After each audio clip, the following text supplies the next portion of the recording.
জয় নিতাই। আজ এক মায়ের টানে এখানে ছুটে আসা, তাই আমাদের আদ্যকার আলোচ্য বিষয় মাতৃ আরাধনা। মা, গর্ভে যিনি ধারণ করে সেও মা, আর ওই মন্দিরের ভিতরে বসে আছে দুর্গা কালী মনসা, সেও মা। হ্যাঁ, কিন্তু গর্ভধারিণী মাকে রেখে যদি ওই দুর্গা কালী মনসা ওই মায়ের পুজো করি, তাহলে এ জীবনে গোবিন্দ কৃপা লাভ সম্ভব নয়। ছোট্ট একটু ভক্তি কথা আমরা শ্রবণ করি এবং তার মধ্যে দিয়েই আলোচনার বিশ্রাম হবে। পুরাকালে এক পরম মাতৃভক্ত মা কালীর একজন পরম ভক্ত ছিলেন। আপনারা যারা ইতিহাস পড়েছেন তারা জানেন তার নাম রাজা বিক্রমাদিত্য। তার নাম রাজা বিক্রমাদিত্য।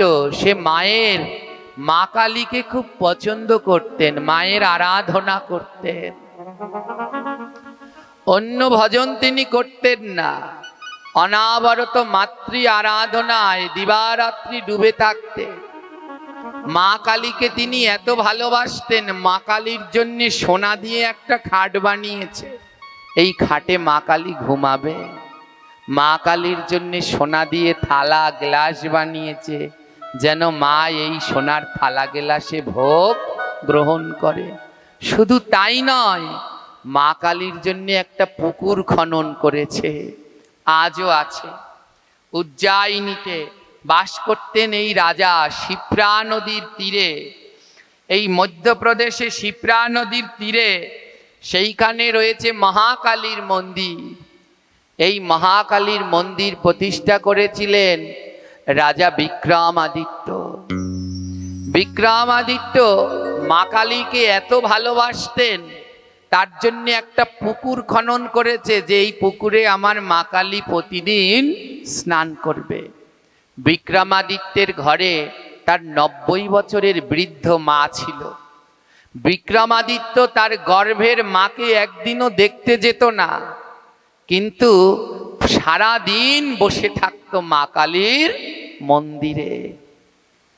একদিন বিক্রমাদিত্যের হঠাৎ মনে হলো, আমি যে সারা দিন মায়ের পূজা করি, আমি দিনের ভিতরে 8 বার মা কালীকে ভোগ দেই, আদৌ কি মা কালী আমার এই ভোগ গ্রহণ করে? একদিন মনের ভিতরে তার প্রশ্ন জাগলো, আমি এত কষ্ট করে মাকে ভোগ দেই, আদৌ কি মা আমার এই ভোগ গ্রহণ করে? একদিন, 2 দিন, 3 দিন কেটে গেল। মনের ভিতরের চিন্তাটা আরো তীব্র হলো, আমার ভোগ কি মা কালী স্বীকার করছেন? আমার পূজা কি মা কালী গ্রহণ করছেন? রাতে ঘুম আসে না রাজা বিক্রমাদিত্যের। কোন কেউ একজন খবর পাঠিয়েছে, রাজার মা, বৃদ্ধ মা বড় অসুস্থ। কারো দিয়ে খবর পাঠিয়েছেন, আপনার মা বড় অসুস্থ, আপনাই দেখতে চাচ্ছে। রাজা বিক্রমাদিত্য বলছে, দেখো আমার মন ভালো না, আমি এখন যেতে পারবো না, মাকে বলে দিও আমি এখন যেতে পারবো না। রাজা সারাদিন মা কালীর আরাধনায় ব্যস্ত, কিন্তু নিজের গর্ভধারিণী মাকে দেখতে যাওয়ার সময় তার কাছে নেই। রাত্রবেলায় ঘুম আসে না, দরজার সামনে, মন্দিরের দরজার সামনে বসে বসে ভাবে, আমি এই 26 বছর ধরে মায়ের পুজো দিচ্ছি, মা কি আমার পুজো গ্রহণ করছে? এই কথা যখন মন্দিরের সামনে বসে বসে ভাবছে, হঠাৎ রাজা দেখতে পেল আকাশ থেকে 2টো তারা, উজ্জ্বল 2টো নক্ষত্র মাটির দিকে নেমে আসছে। 2টো তারা নেমে আসছে। রাজা অবাক হয়ে গেলেন, কি আশ্চর্য, আকাশের তারা মাটিতে কেন নামছে? যখনই তারা 2টো মাটিতে নামলো, দেখতে দেখতে তারা 2টো সুন্দরী 2জন অপ্সরার রূপ ধারণ করলো। তাদের হাতে দুটো স্বর্ণের কলস। ওই দুইজন পরমা সুন্দরী দুইজন নারী রাজা বিক্রমাদিত্যের সেই পুকুর থেকে জল নিয়ে আবার চলে গেলেন। রাজা বিক্রমাদিত্য কিছুই বুঝতে পারলেন না, এরা কারা,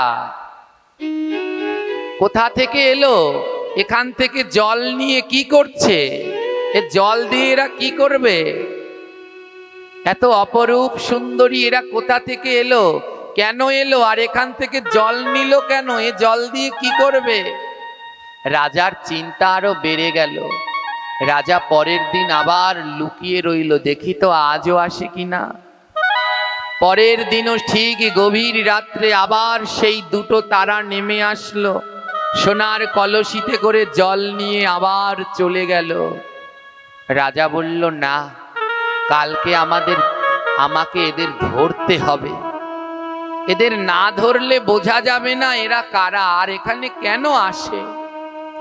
তৃতীয় দিন রাজা কি করলেন জানো মা, ওই শান বাঁধানো ঘাটের খোটরের নিচে রাজা লুকিয়ে রইলেন। বলে, আজ যখন জল নিয়ে উঠবে তখন একজন আর পা জড়িয়ে ধরবো, আর জানতে চাইবো এরা কোথা থেকে এসেছে, কেন এসেছে, আর এই জল দিয়ে তারা করে কি। ঠিক আজও যখন 2টো বাজে, রাত্র 2টো বাজে, তখন দুইজন অপ্সরা অপরূপ সুন্দরী দুইজনে ওই সোনার কলসিতে করে জল ভরে যখন সিঁড়ি বেয়ে উঠছে, অমনি রাজা গিয়ে একজনার চরণ দুটো জড়িয়ে ধরেছে, একজনার চরণ দুটো গিয়ে জড়িয়ে ধরেছে। সুন্দরী সেই রমণী বলছে, ছেড়ে দাও, কে তুমি। রাজা বলছেন, আমি রাজা বিক্রমাদিত্য। সুন্দরী রমণী বলছে, ছেড়ে দাও রাজা, আমার চরণ ধরলে কেন। রাজা বললেন, মা, মা বলে সম্বোধন করলেন। মা, পুত্র যদি মায়ের চরণ ধরে তাতে কি অপরাধ হয়। আমি তো আপনার চরণ ধরেছি, এমন করে আমায় ছাড়িয়ে দেবেন না।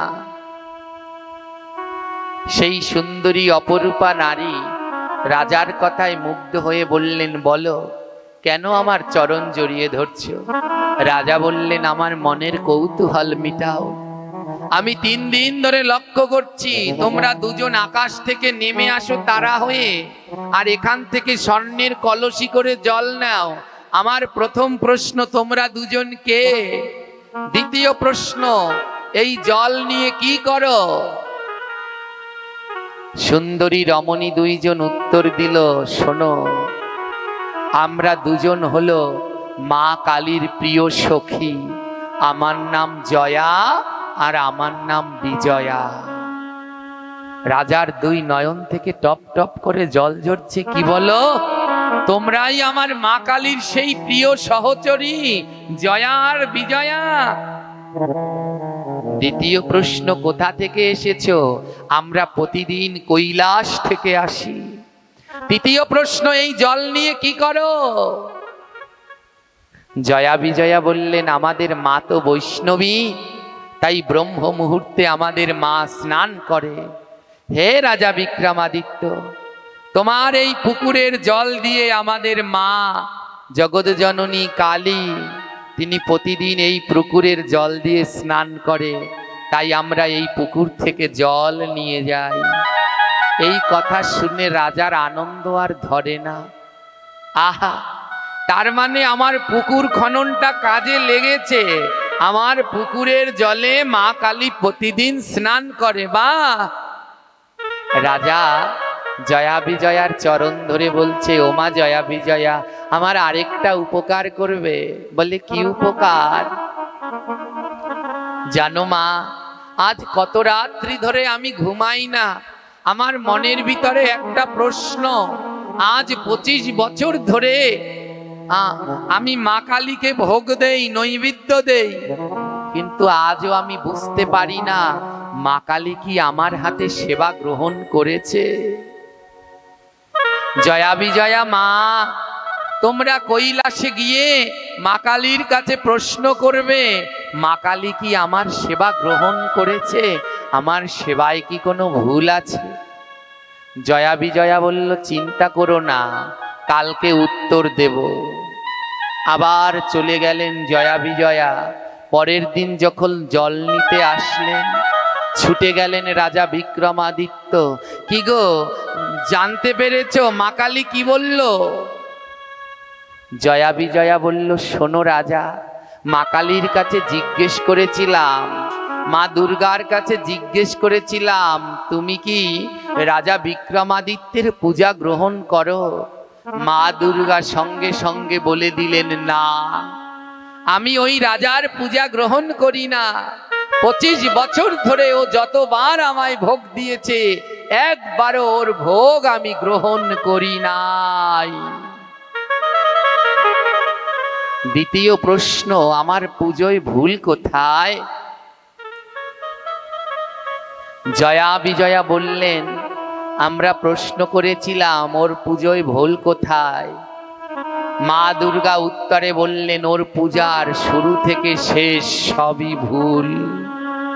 শুরু থেকে শেষ সবই ভুল, এক জায়গায়ও সঠিক নেই।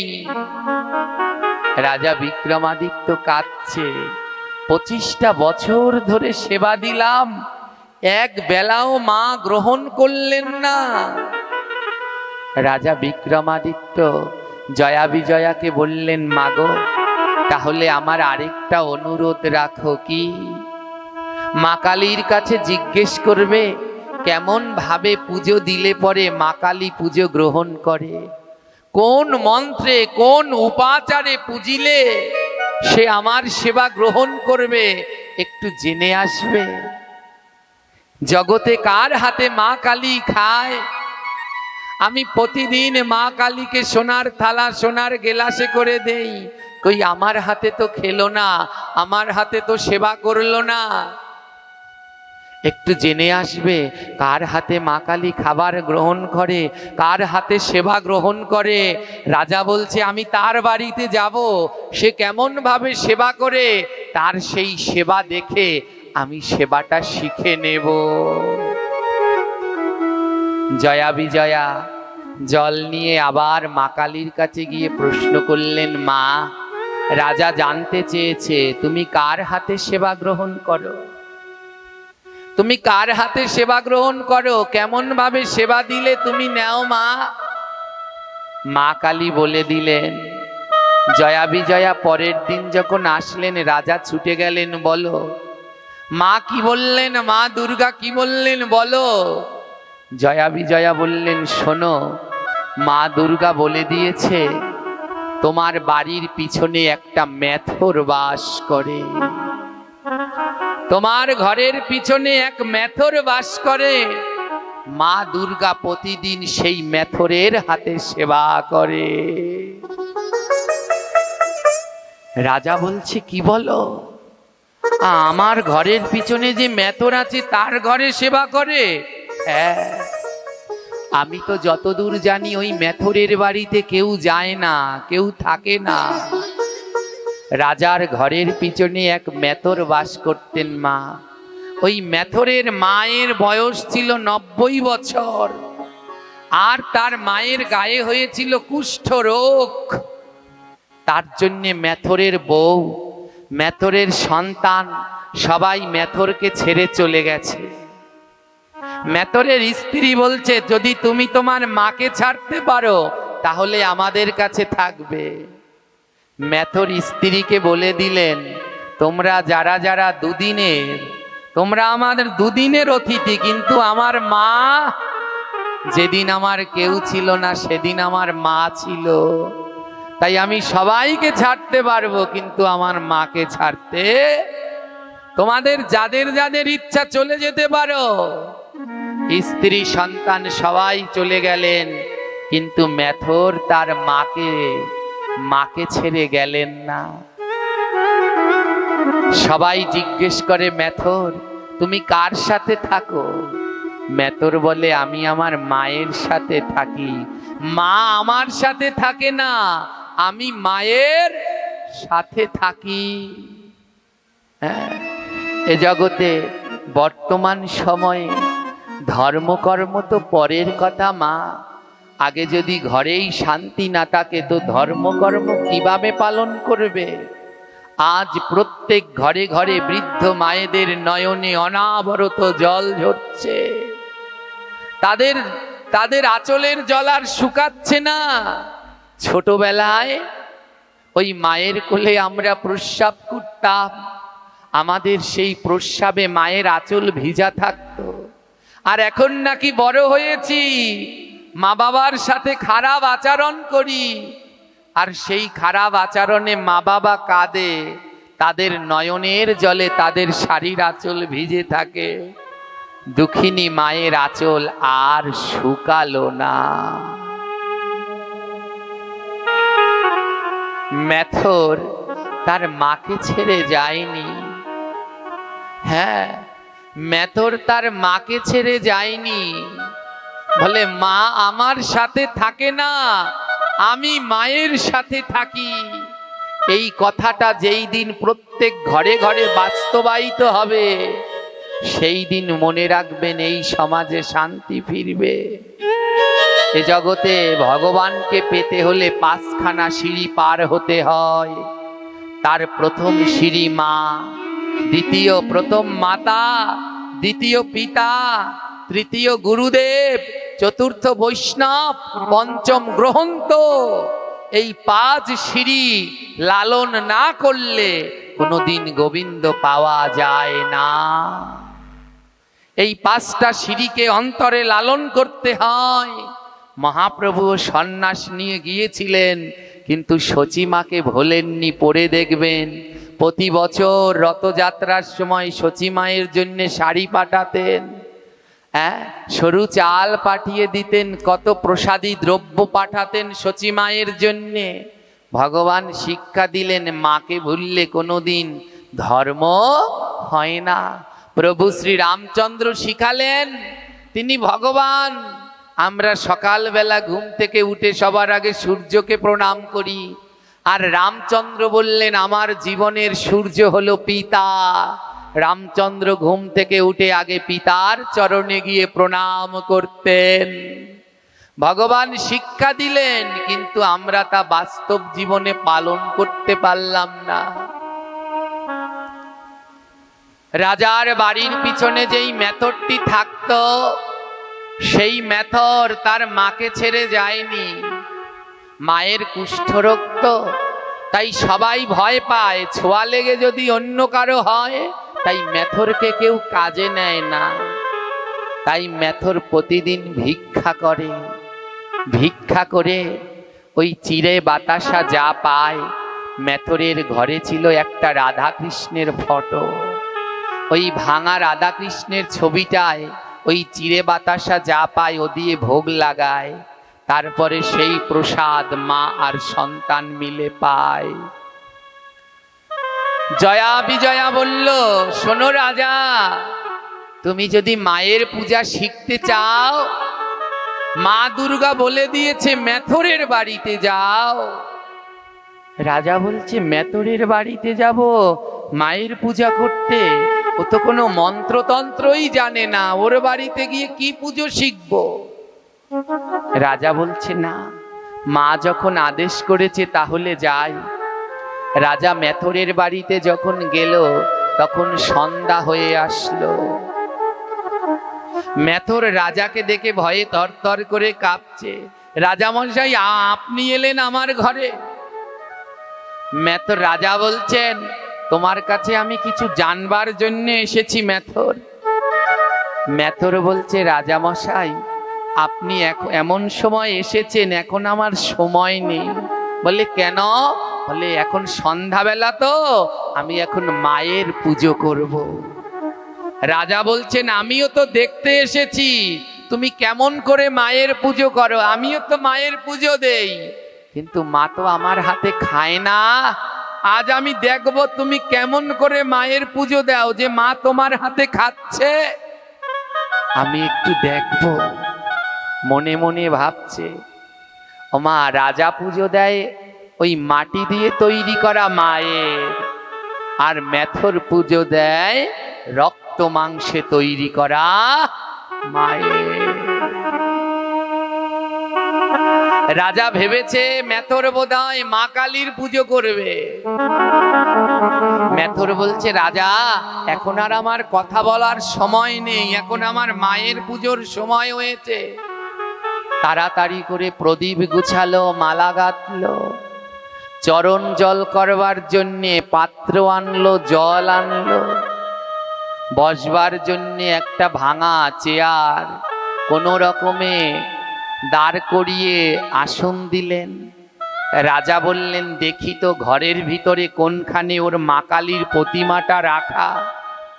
সারা ঘর রাজা ঘুরলেন, কিন্তু ঘরের ভিতরে মা কালীর কোনো প্রতিমাও নেই, ছবিও নেই, শুধু একটা রাধা কৃষ্ণের ফটো, আর তার সামনে একটু চিড়ে আর বাতাসা দেয়া আছে। রাজা জিজ্ঞেস করলেন, মেথর তোমার ঘরে তো মা কালীর একটা ছবি নেই, তুমি কেমন করে মায়ের পুজো দেবে? মেথর বলল, একটু অপেক্ষা করো। রাজা বলছে, কেমন একটা দুর্গন্ধ পাচ্ছি না? রাজা নাকে একটা কাপড় দিয়ে এক কোনায় দাঁড়িয়ে রয়েছে। ঠিক সেই সময় মেথর তার শয্যাশায়ী মা বিছানায় পড়ে রয়েছে, কুষ্ঠ আক্রান্ত মা, গা থেকে রক্ত মাংস গলে গলে পড়ছে। সেই মাকে তুলে এনে চেয়ারের উপরে বসালেন। রাজা বলছে, এ কি করছো মেথর? এই আসনটা না তুমি মায়ের জন্য পেতেছ? মেথর বলে, হ্যাঁ, মায়ের জন্যেই তো পেতেছি, তাই তো আসনে আমার মাকেই বসালাম। আসনে মাকে বসিয়ে জল দিয়ে মায়ের চরণ ধৌত করছে। দুই নয়নের জল মিশিয়ে মায়ের চরণটা ধৌত করে দিচ্ছে। আর গর্ভধারিণী অসুস্থ মা ওই মেথরের মাথায় হাত দিয়ে আশীর্বাদ করছে, তোর কৃপা হোক বাবা। মায়ের চরণটা ধোয়ানোর সময় কুষ্ঠরোগ হয়েছে তো তার মায়ের, ওই রক্ত মাংসগুলো জলের সাথে মিশে গেছে। মেথর সেই মায়ের চরণামৃত পান করছে। রাজা বলে, খেও না, ওই জল খেলে তোমার কুষ্ঠ হবে, ওর মধ্যে কুষ্ঠের জীবাণু। মেথর বলছে, না গো, মায়ের চরণামৃত খেলে রোগ হয় না, মাতা পিতার চরণামৃত গ্রহণ করলে ভবের যত রোগ ব্যাধি সব দূর হয়ে যায়।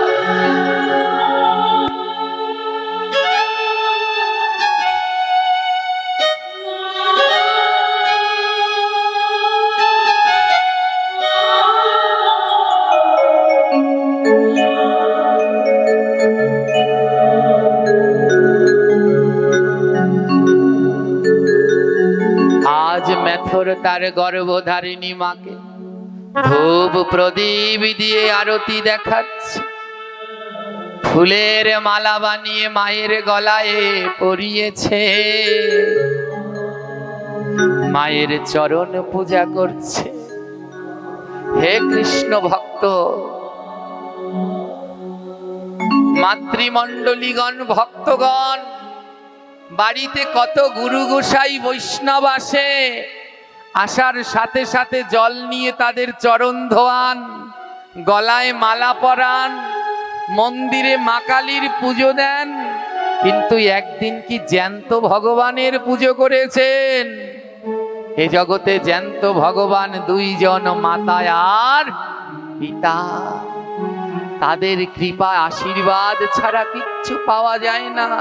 আরে ওই মন্দিরে যে মা কালী আছে, ওকে যদি 1000 বার মা মা বলে ডাকো, একবারও সাড়া দেবে কিনা সন্দেহ। আর তুমি যদি দূর দেশে থাকো, তোমার মা যদি এই দেশে থাকে, ওই দূর দেশে বসে তুমি বিপদে পড়েছো, ব্যথা পেয়েছো, ওখানে বসে যখন মা বলে ডাকছো, এই দেশে মা বুঝতে পেরে গেছে আমার ছেলে ভালো নাই। তাই এ জগতে মায়ের মতো দরদি আর কেউ হয় না। মহাজন তাই পদে লিখলেন, জনম দুঃখিনী আমার গর্ভধারী মা, মায়ের মতো এই ভাবে কেহ হবে না।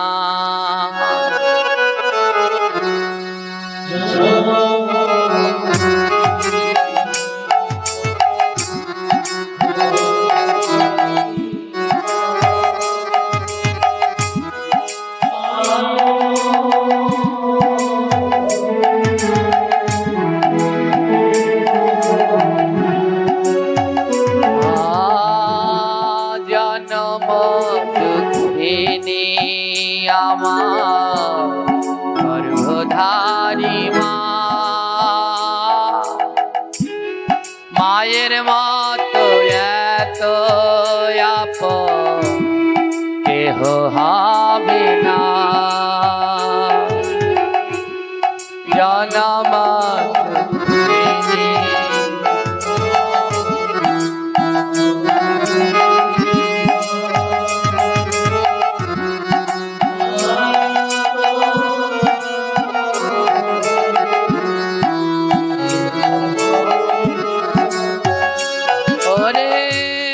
সন্তান যদি ব্যথা পায় আগে বোঝে মা,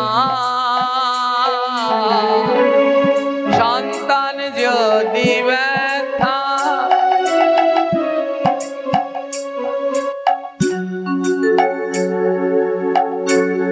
মায়ের মতো দরদি আর হবে কেহ না।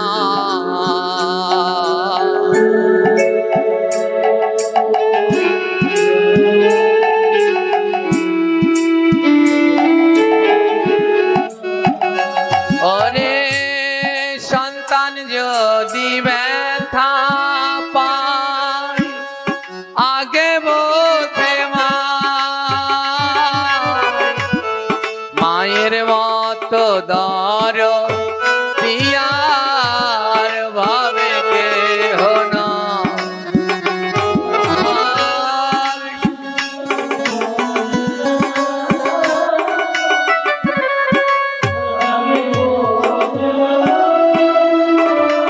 হরি বল, হরি বল।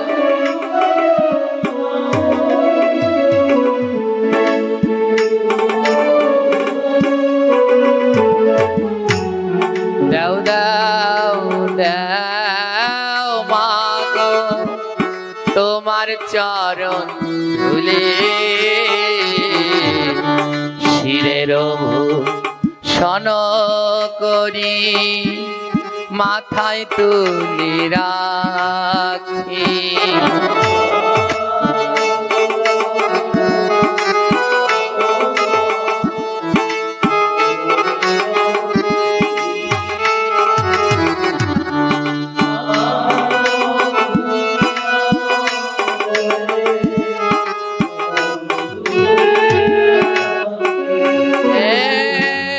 কত কষ্ট দিয়াছি মা তোমার অন্তরে, কত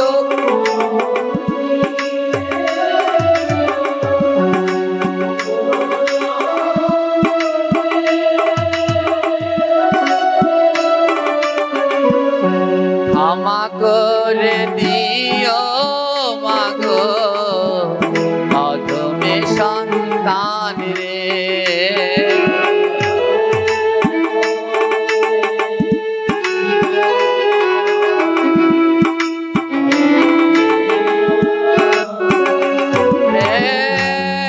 তোমায় মনে পড়ে মাগো তোমায় মনে পড়ে,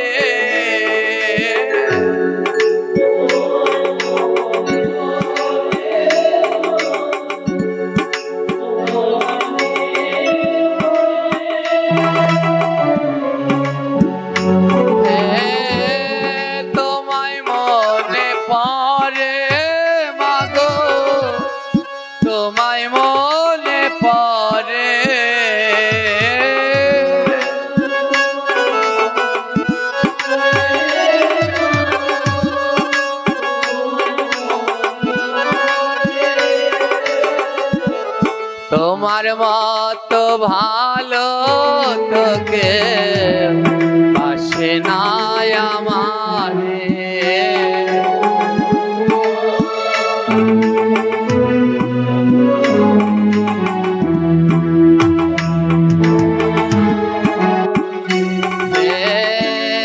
তোমার মতো ভালো তোকে পাশে নাই আমারে।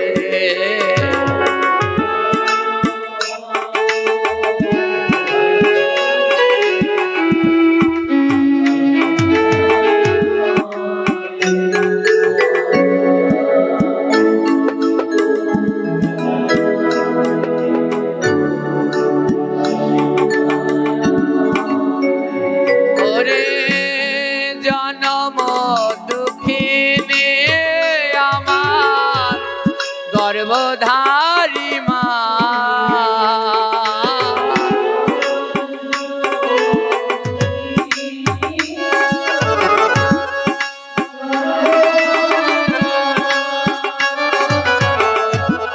মায়ের অন্তরে কেউ ব্যথা দিও না।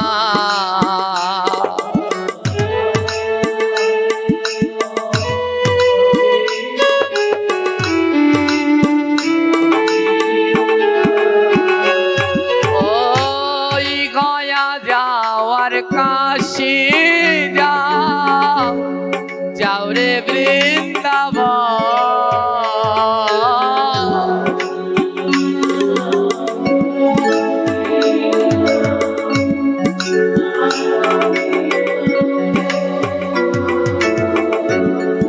আগে ভজ গিয়া সবাই মা বাবার চরণ।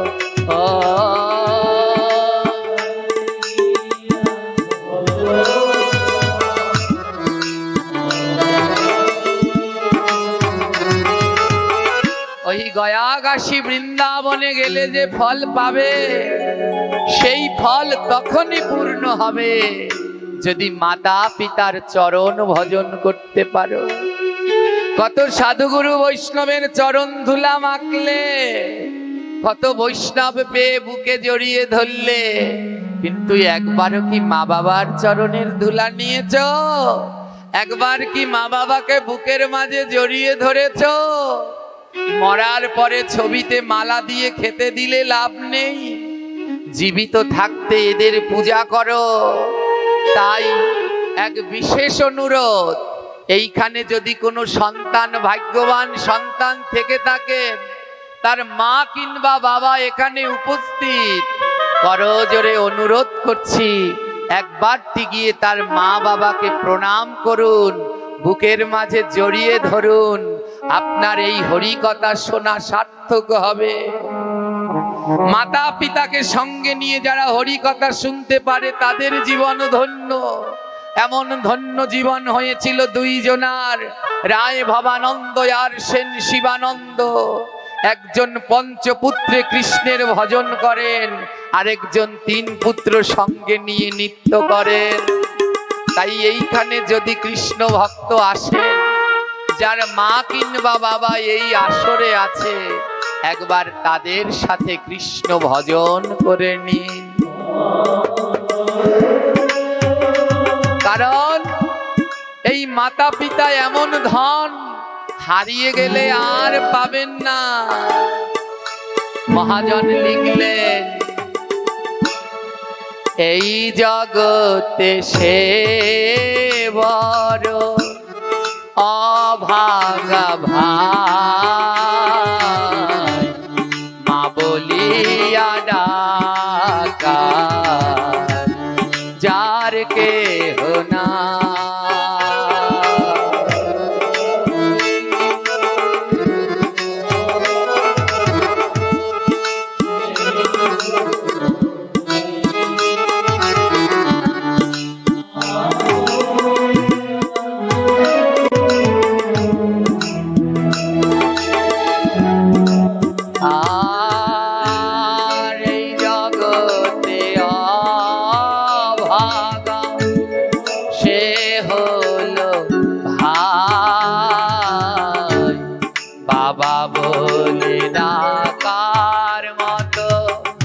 যার কেহ না।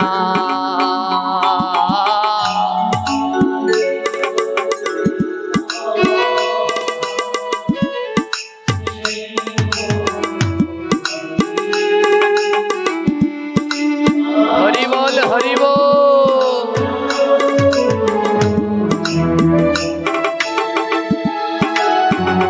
তাই মাতা পিতার অন্তরে কেউ কষ্ট দিও না।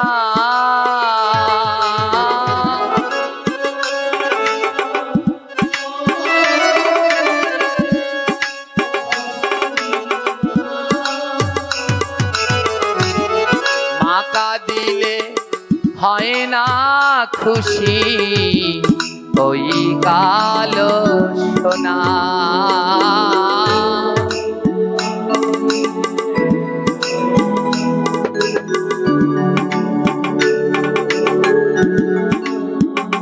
তোমরা মাতা পিতার অন্তরে কেউ কষ্ট দিও না।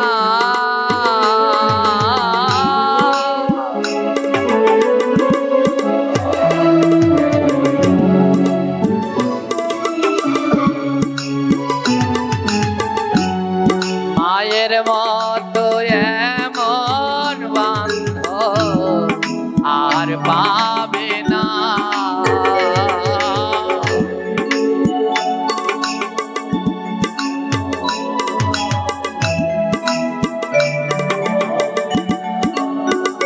তোমরা দেও দেও ভক্ত দেওয়া মানে চরণার ধূলি।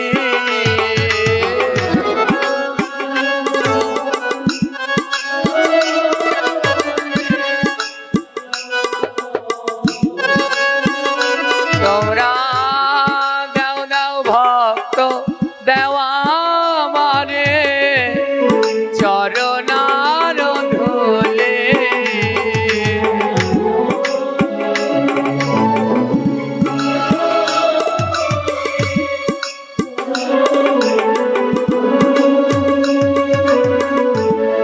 মাতা পিতার সেবা যেন করে যেতে পারি।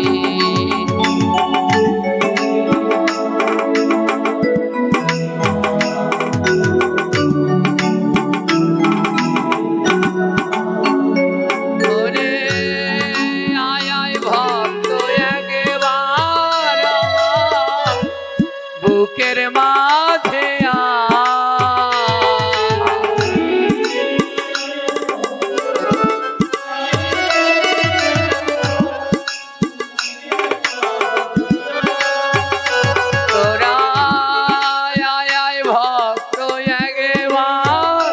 আমার বুকের মাঝে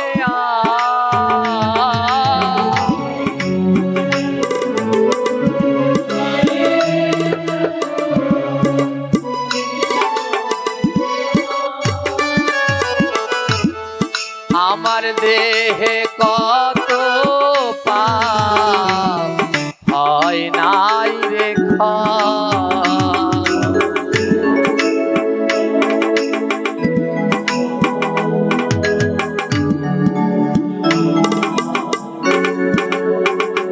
বলে আয় আয় ভক্ত একবার ভক্তের পরশ করি। হরি বল নিতাই গৌর প্রেমানন্দে হরি বল।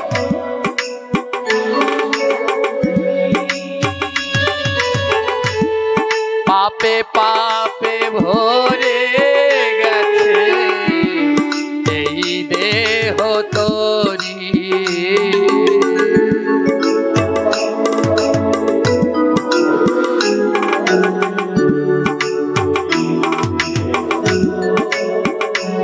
আমার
পিতার নামে একবার জয় দাও ভাই মাতা পিতার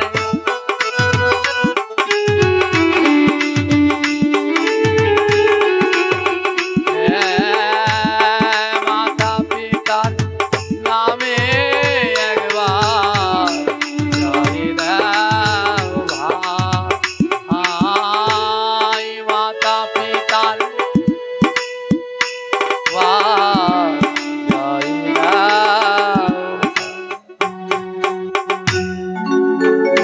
আজ রাজা বিক্রমাদিত্য দাঁড়িয়ে দাঁড়িয়ে দেখছে মেথর ওই মাটির মা কালীর পুজো করছে না, সে তার গর্ভধারিণী মায়ের পুজো করছে। আর মাকে আরতি দেখিয়ে মালা পরিয়ে ওই গোবিন্দের কাছে চিরায় আর বাতাসা দিয়ে ভোগ লাগিয়েছে। এবার মায়ের কাছে সেই চিরায় আর বাতাসা এনে বলছে, মাগো মা, আজ এই চিরার বাতাসা ছাড়া কিছু পাইনি। ও মা, চিরা বাতাসা দিয়ে গোবিন্দের ভোগ দিয়েছি, তুমি আজ কষ্ট করে এই চিরা বাতাসাটুকু খেয়ে নাও। মেথর তখন মায়ের মুখে চিরা বাতাসা তুলে দেয়।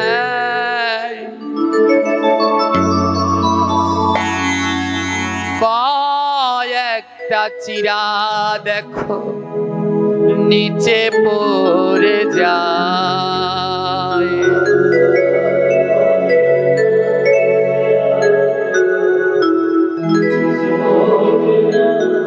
হেন কালে রাজা বিক্রমাদিত্য দেখিবারে পায়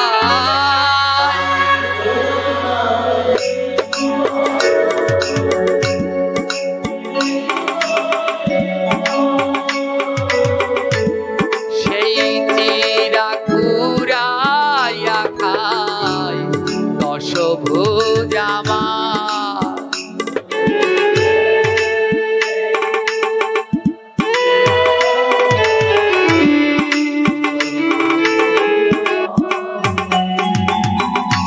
বিক্রমাদিত্য যখন তার মায়ের মুখে সেই গোবিন্দের নিবেদিত প্রসাদ তুলে দিচ্ছেন, আর তার থেকে কয়েকটা চিরা মাটিতে পড়ে গেছে।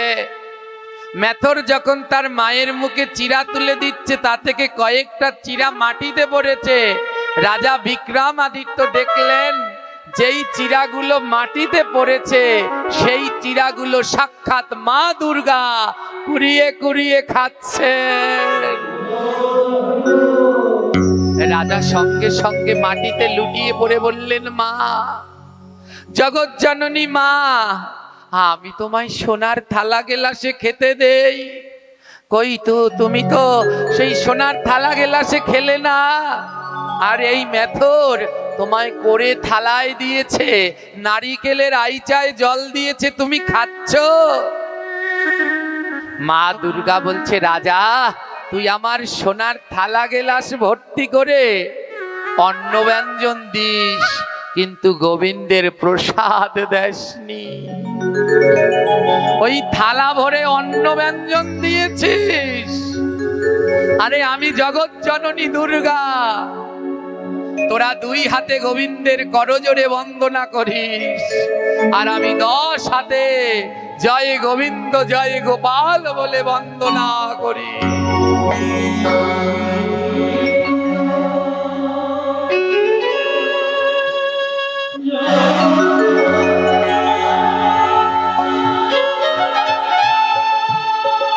হরি বল হরি বল হরি বল।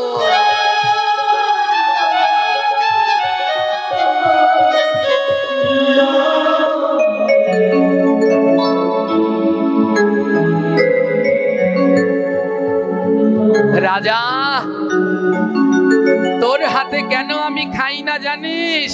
তার 2টি কারণ। প্রথম কারণ, তুই আমাকে গোবিন্দ নিবেদিত প্রসাদ দিতি না। অনেকেই আমরা দুর্গা কালী মনসার পূজা করি, কিন্তু তাকে গোবিন্দের প্রসাদ দেই না। আর গোবিন্দের নিবেদিত প্রসাদ ছাড়া দুর্গা কালী মনসা গ্রহণ করে। আর দ্বিতীয় কারণ জানিস রাজা, তোর ঘরে তোর 90 বছরের বৃদ্ধ মা, তুই সেই বৃদ্ধ মায়ের পুজো না করে আমার সেবা করছিস, ওই বৃদ্ধ মায়ের সেবা না দিয়ে আমার সেবা দিচ্ছিস। মা দুর্গা বললেন, গর্ভধারিণীর সেবা না দিয়া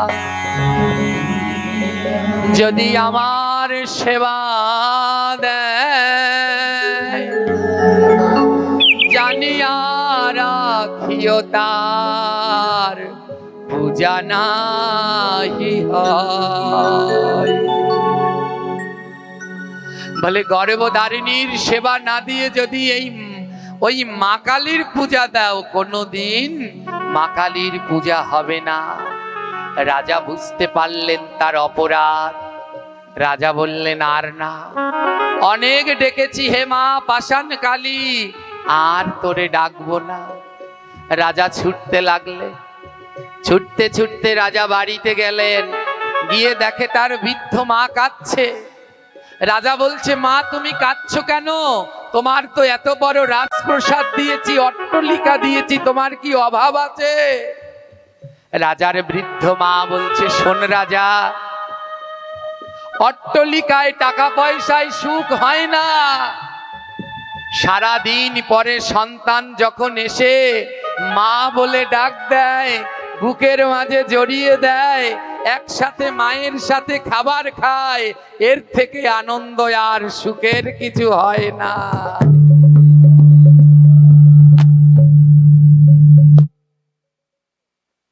যায়নি তাই বলছে, এর থেকে আনন্দের আর সুখের কিছু হয় না। রাজা বলছে, আর যাব না মা। সেই দিন থেকে রাজা তার গর্ভধারিণী মায়ের পূজা করতে লাগলেন। আজও সেই জায়গাটি রয়েছে মা উজ্জয়িনীতে, শিপ্রা নদীর তীরে সেই মহাকাল মহাকালীর মাতৃ মন্দির আজও সেখানে রয়েছে। আলোচ্য ভাগবতের শিক্ষা কি? আমাদের প্রত্যেক ঘরে ঘরে বৃদ্ধ মা বাবা কাঁদছে, আর ছেলেরা মালা তিলক পড়ছেন, মা কালীর দুর্গার পুজো দিচ্ছেন। ওই পুজো কোনোদিন পরিপূর্ণ হবে না যদি আপনি আপনার মা বাবাকে ভালো না বাসেন।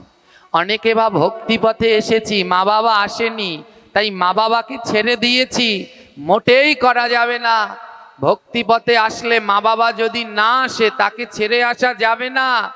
যদি মা বাবাকে ছেড়ে আসার হতো, তাহলে সবার আগে আসতো প্রহ্লাদ, কারণ তার পিতাও ছিলেন অভক্ত। প্রহ্লাদ তার পিতাকে ছেড়ে যায়নি। হ্যাঁ, তার পিতাকে উদ্ধার করার জন্য শেষ দিন পর্যন্ত প্রহ্লাদ চেষ্টা করেছিল। তাই সবার কাছে অনুরোধ রাখবো, আপন আপন মা বাবার দিকে খেয়াল রাখবেন, তাদের মনের ইচ্ছা পূর্ণ করবেন। আজ যেই সন্তান তার মায়ের ইচ্ছা পূর্ণ করবে, মায়ের অন্য কোনো ইচ্ছা নেই, আমার মতে একটা অদমের মুখে একটু হরিকথা শুনবে, তাই এত অসুস্থ, তাও আমি অত দূর থেকে 3.5 ঘন্টা লেগে এসেছে, আসতে আবার যেতেও লাগবে, অত দূর থেকে ছুটে এসেছি। যদি একটা মায়ের ইচ্ছা পূর্ণ করতে পারি, জগতে তো কত মা, কতজন আর কত ইচ্ছা, সবার তো আর পারবো না। তো শেষ দিন পর্যন্ত যেন এই মাতা পিতার সেবা করতে পারি, এই মিনতি রেখে আদ্যকার এইখানেই আমি আমার আলোচনার বিশ্রাম দিতে চললাম। জয় নিতাই।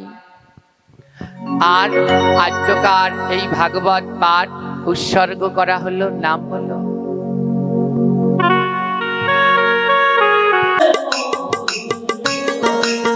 হে গিরিধারী হে নারায়ণ। আজ যার উদ্দেশ্যে হলো এই ভাগবত পাঠের আয়োজন, তার যদি থেকে থাকে কোনো ভুল ত্রুটি অপরাধ, ক্ষমা করে দিও আমার। অনাথের নাথ। হে গোবিন্দ হে নাথ হে গিরিধার, কৃপা করে দিও তারে তোমার চরণ তরি। আজ করলো যারা এই ভাগবত পাঠের আয়োজন, সেই সন্তানগণ যেন পায় ওরাঙা চরণ। এই গ্রামে আছেন যত কৃষ্ণ ভক্তগণ, সবার চরণে করি অনন্ত প্রণাম। দূর দূরান্ত থেকে এলেন যত ভক্তগণ, সবাইকে সুস্থ রেখো তুমি নারায়ণ।